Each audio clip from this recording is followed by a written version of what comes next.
gamers and gamerettes, LT here, and I want to talk about the serious trouble Steam is in right now. You see, the FBI has opened an investigation into malware hidden inside several Steam games. And before we get into more details, I just want to say right off the bat, screw you. Not the FBI or Steam or you guys, but those pieces of crap malware creators, developers, distributors, makers, whatever. Like really screw you. Steam is my favorite platform and it has some of the best games I've ever played. Why'd you have to target it? You have a lot of viable targets in your hindsight. Why Steam? Mother freakers, go target Epic, go target Ubiflop, go target EA, or any of those. Why Steam? I mean, you have a lot of crappy platforms and launchers to choose from. Ugh, freaking bastard malware wusses. I swear, if I ever see one of you scumbags, I will take a fresh eggplant and shove it right up your ass and make you sing What a Wonderful World in reverse. Ugh, anyways guys, according to the FBI, 7 games on Steam are currently under investigation after being linked to malware infections that targeted players between May 2024 and January 2026. The crap games in question include BlockBlasters, Chemia, Dashverse /FPS, Lampy, Lunara, PirateFi, and Tokenova. Man, these names sound like crypto scam tokens. Now if you're wondering how this even happened, welcome to the downside of Steam being one of the most open gaming platforms in existence. You see guys, Steam currently has over 100,000 games ranging from massive AAA titles to tiny indie projects made by 1, 2 or 3 people and a dream. A dream that might be crushed by scumbag malware makers. Now I'm gonna switch to a serious tone for a second guys. One of the games under investigation, BlockBlasters, had already made headlines earlier after it stole money from a Twitch streamer. $32,000 stolen in crypto. And from whom you might ask? Well, from Rivo Plavnieks, also known as Rastalan TV. This poor soul lost his money during a live stream. Now I won't show the live stream or the video out of respect and I'll tell you why in a second. Rivo suffered from stage 4 cancer, and if we know cancer, it's never a pretty or fair fight. And that's it for me. I won't talk about the matter because Rivo passed away, I believe 3 to 5 months ago. May your soul rest in peace, Rivo Plavnieks. So, I have a question for you guys. How does a scumbag piece of garbage smuggle malware into Steam without being detected? Let's find out. You know, I won't blame you if you'd think the biggest PC gaming platform on earth would have a big ass bouncer standing at the door and asking game developers, hey Pipsqueak, what's in that file? I really wish it worked that way, I really did, but unfortunately it freaking doesn't, and the reason is simple. Steam is very open. Valve made the platform that way on purpose, so indie developers could publish their games without needing a big stupid publisher like Ubiflop or Greedy Arts. And that's a freaking great, because that same openness helped create thousands of amazing indie titles like Vampire Survivors, Pal World, Stardew Valley, and the list goes on and on. But like every open system on the internet, it also attracts the lowest form of human garbage scumbag pieces of meat out there. You know who I'm talking about. You know, these scumbags, the parasites, the basement-dwelling pussy whose idea of fun and making money is infecting random strangers' computers. Cowards is what they are. Rats is what they'll be. And heartless, senseless, private, partless pieces of shit is what they'll always be known as. So, let's get through the most common ways these lowlifes manage to sneak malware onto Steam. The first method, and probably the most common one, is fake indie games. Here is how the scam usually works. Some no-good-for-nothing coward downloads a bunch of free assets from Unity or Unreal marketplaces. They throw it in together and it barely qualifies as a freaking game and uploads it to Steam under some random developer name. Half the time the game looks like freaking crap and the developers, they give the impression they learned programming yesterday. But inside the files, malware. And once someone installs the game, that malicious software, it starts doing its thing. It steals your data, it hijacks the wallets, it installs backdoors, which gives these scumbag humans unauthorized access to your system. Whatever shady nonsense these cockroaches make. So why does this sometimes slip through? Well, like I mentioned guys, Steam has over 100,000 games, and Valve obviously cannot sit there and manually inspect every single file from every single developer upload. That would require an army of engineers and security experts working 24/7 just to keep up with the flood of new submissions. Which means every once in a while, one of these scam games slips through unnoticed. Now the second method is even sneakier and more devised. It's called the delayed malware update. Let's take this scenario, guys. A game launches on Steam completely clean. No malware, no suspicious files, nothing. I mean, if it looks like a cat, feels like a cat, purrs like a cat, wait, no, that's a pigeon, then it's a cat. The players will download it, maybe a few YouTubers will try it out, maybe it gets a couple hundred players. Everything looks normal, everything is fine. Then a few weeks later, boom bam biloom.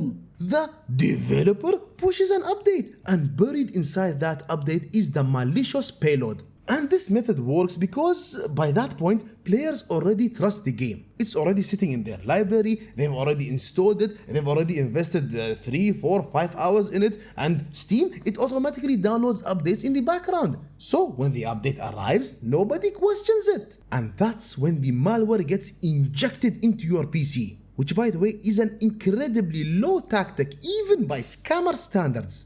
But then again, these people are not exactly known for their moral integrity. The third method involves external launchers. Some Steam games, guys, they don't exactly run on through Steam itself. Instead, they install a secondary launcher that handles the updates, logins, or extra downloads. You know, that crappy Ubiflop Connect. And as annoying as it is, most of the time it's perfectly harmless. But scammers, Scumbag scammers, can absolutely abuse that system. The game installs through Steam, but the launcher starts downloading additional files outside of Steam's usual verification process. And can you guess what can be hidden inside those downloads? Ding ding ding ding, mother freakers, malware. Goodbye money, goodbye personal info, goodbye computer, goodbye work, goodbye life. And again, guys, these sneaky bastards, they exactly know what they're doing. The fourth method is something that caused Steam trouble before: malicious mods and workshop files. The Steam Workshop, it allows players to download community-created content like maps, skins, scripts, and modifications for your games. Now guys, mods are one of the reasons PC gaming is so creative and so freaking alive. But unfortunately, scumbag scammers love that system too, because sometimes they upload mods that secretly contain malicious scripts. Players download what they think is a cool new mod, and instead they've just installed a nice little infection package courtesy of some lifeless low frigging asshole. But I just want to say this, guys, the overwhelming majority of mods are completely safe. But every once in a while, one of these garbage human beings tries to sneak something through. Have you ever seen how a rat thinks and acts? It's always lurking in the dark, always waiting to steal your crumbs. Except these bastards, they steal your data instead. I'm really starting to run out of monitor cleaning fluid. Worth it. And finally, guys, there is the crypto and token scam angle. Now you probably noticed something funny about the names of those investigated games. PirateFi, Tokenova, Dashverse. I mean, come on, they don't sound like games at all. They sound like, the kind of projects where a shady human being shows up in your house wearing sunglasses indoors and tells you to invest early before the market explodes. And we all know it's just a stupid scam to trick players into installing crypto wallets, third-party tools, or blockchain-related software. And hidden inside, yes sir, that is the correct answer. Malware for you, and malware for everyone. These disgusting pigs weren't satisfied with ruining financial markets. Oh no, they decided to start poisoning gaming platforms too. Ay. So when you sit back, relax, and broaden your gaze at the bigger picture, it becomes clear how these malware attacks can happen. And I don't think because Steam is careless. I mean, I don't really think they are. And guys, I'm not defending it because it's my favorite gaming platform, but because the world is full of scumbags who will exploit any system they can get their dirty, unwashed for months freaking hands on. Even the biggest gaming platform in the world isn't immune to that. So, after all we've talked about and discussed, let's get to the final part, which I really think it's quite sad. I mean, when these malware bastards pull their little scams, they're not just messing with a random platform launched yesterday. No. I believe they're messing with 3 groups, starting with you, the gamers and gamerettes. Guys, you're the one downloading the games, you're the one trusting the platform, and you're just maybe trying to enjoy your evening after work or school. Maybe you found a new and awesome indie game. Maybe it looked really interesting. Maybe it was on sale for $3 or $4 or $5 and you thought, hey, why the freak not? And instead of getting a new game, you end up installing some crappy parasite made by a no good for nothing coward who thought the best way to earn money in life is by stealing it from strangers. These disgusting pigs aren't just targeting computers, they're targeting people's wallets, personal information, and even their entire systems. One bad infection can ruin a whole life or lives. And for what? Because this asshole thought malware was a potential career path. Secondly, we have indie developers, and this really pisses the freak out of me. Steam is one of the biggest opportunities indie developers have ever had. Submit your game and that's it. It might get traction or it might not, but people will see it. And this might be the ticket these poor developers were waiting for. It might be the difference between living in half a room infested with cockroaches, air conditioner barely working, and a PC that can barely run solitaire on it, and living in a decent place, in a safe neighborhood, being able to provide the best life for themselves and their families. But when these scumbag aliens start planting malware and fake games, it poisons the well. Players, they start getting suspicious. Is this indie game safe? Is this developer legit? Is this some crypto scam disguised as a game? And all of a sudden, legitimate indie developers, people who really work their asses off building something real, have to deal with players being nervous about downloading their games. Rat-brained parasites. Okay, now before I reach the final group, I have a question for these scumbags. Are you happy with yourself? I mean, obviously you are, otherwise you won't be stooping this low. But really, I want you to ask yourself something, you hacking, scamming scumbag.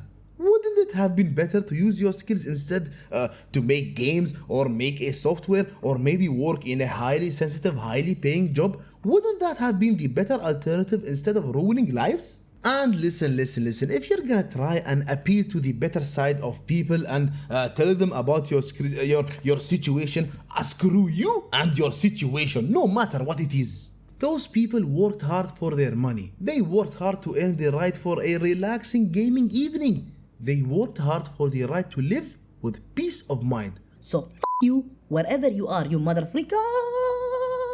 Anyways, now that we got that out of the way, the final group is none other than Steam and its reputation. Now, like I said earlier, I don't believe Steam is careless. I mean, the platform has a lot of games, a lot of users, and constant uploads and updates happening every single day. At that scale, not even the best security systems on earth will catch anything instantly. But that doesn't mean incidents like this don't hurt. Every time one of these malware scams they pop up, headlines start spreading everywhere. Steam malware discovered, Steam users infected, Steam security concerns. And that's exactly what these pathetic little criminals end up damaging. The trust people have in the freaking platform. Because these insects, they don't create anything. They don't build games. They don't contribute to the community. They don't innovate. They just sit in the shadows trying to infect whatever systems they can get their dirty little hot dog shaped fingers on. I don't feel sorry for you one single bit, you freaking assholes. I hope each and every one of you I don't want my channel to be banned on YouTube, so I know you guys can read my mind and know what I'm about to say. But for the sake of the channel,